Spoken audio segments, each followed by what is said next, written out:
Հարցը չգիտեմ, ով իրավասություն պատասխանի,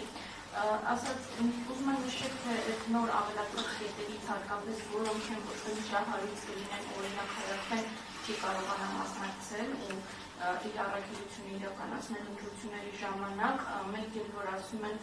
իրենց բնորոշմամբ նորմալ դիպլոմատական առաքելությունների հետ են բանակցել, անկեղծ ասած հիմա առաքելության ամեն ինչ բայց Իոաննիսյանենց առաքելության այս պահին իրենց եմ հիշում ու վերջին շրջանում մեկ-երկու դիտորդական առաքելություն է ավելացել, մինչև այդ միշտ իրենք ինձ հիշելով իրականացնում դիտորդական առաքելություն, ու այդ կետերը իրենց չեն վերաբերելու, այսինքն իրենք էլի հնարավորություն են ունենալու մասնակցել։ Հիմնական կետը, որը կարող է արգելել նորմալ ժողովրդավարական, անկախ, չեզոք դիտորդական առաքելություն իրականացնելու, դա այն է, որ քարոզչություն կամ հակաքարոզչության համար որևէ սահմանափակում ժամանակային դրված չի։ Եվ ամեն ինչը թողնված է սուբյեկտիվ մոտեցման վրա, կենտրոնական ընտրական հանձնաժողովի վրա։ Իսկ դա,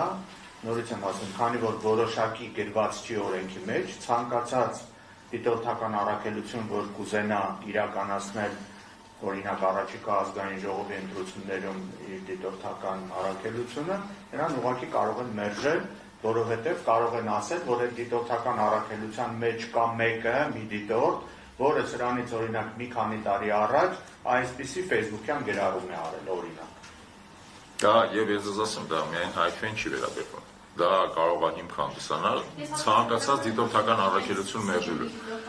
Իրենց երերի դիտորդական առաքելությունը իրենք չեն մերժի։ Մենք արդեն սկսել ենք համոզվել, որ քաղաքացիական պայմանագրի մոտ օրենքի կիրառումը բացարձակ ասիմետրիկ է։ Նույն օրենքը, ասենք օրինակ տեսեք, մենք ունենք դեպք Գյումրիի քաղաքապետը եւ Վաղարշապատի նախկին քաղաքապետը մեղադրում են համանման հոդվածներով։ Գյումրիի քաղաքապետը կալանավորված է, Վաղարշապատի քաղաքապետը կալանավորված չի։ Օրենքը բացարձակ ասիմետրիկ կիրառում ունի քաղաքացիական պայմանագրի ժողովրդավարության բացություն կոչվող երկրում։ Բացարձակ ասիմետրիկ յուրայինների համար դա մի կերպ է կիրառվում, քաղաքական դիմախոսների համար լրիվ այլ կերպ։ Դրա համար մենք համոզված ենք, որ իրանք էս էլ նույն պրակտիկան են կիրառելու։ Խնդրեմ։ Մի լրացում անեմ կոլեգայից ասացին, նույն Դանիել Հովհաննիսյանը այս քաղաքական դեպության մասին պահանջի հետ կապված այլեն շարունակ առնվազն երկրորդ ուղիղ նախագահների դեմ հրապարակումներ է արել, դա բոլորս հիշում ենք։ Ու բուն հարցեց ֆինանսավորման մասով, պահանջի մասով։ Արնեք այդ օբյեկտիվության սկզբունքը ոնց է որոշվելու, այսինքն եվրոպական կառույցներից հկներից պայմանական անկախ դիտորդին տրամադրված ֆինանսավորումը օկեանիներու, բայց ինչ-որ Հայաստանի ներսում չանհատին է։ Ես կարծում եմ, որ դուք այդ հարցը պետք է տաք պարոն Հովակիմյանին, ինչպես նաև Տիկին Ջուլակյանին, որը այս օրենքի նախագծի հեղինակն է, բայց կարող եմ իմ ենթադրություն անել, որ եթե օրինակ ձեզ ֆինանսավորելա Սորոսի հիմնադրամը կամ Եվրոմիությունը, այդ նորմալ է, այսպես ասած, իսկ եթե ձեզ ֆինանսավորելա Սամվել Վարդանյանը, դա նորմալ չի։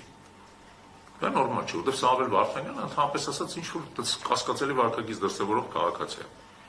Հասկանում եք, ինչու՞մ է աբսուրդայնությունը, այսինքն բացարձակ որևէ օբյեկտիվ չափանիշ այստեղ չկա, կա այսպես ասած ըստ ճաշակի, ով է մեզ ձեռ տալի, ով մեզ ձեռ չի տալի, այս ճաշակի էլ որոշել ենք, ֆինանսավորման աղբյուրը նորմալ է, թե նորմալ չի, հասկանում եք։ Այլ հարցեր։ Երկու հարց է կարելի է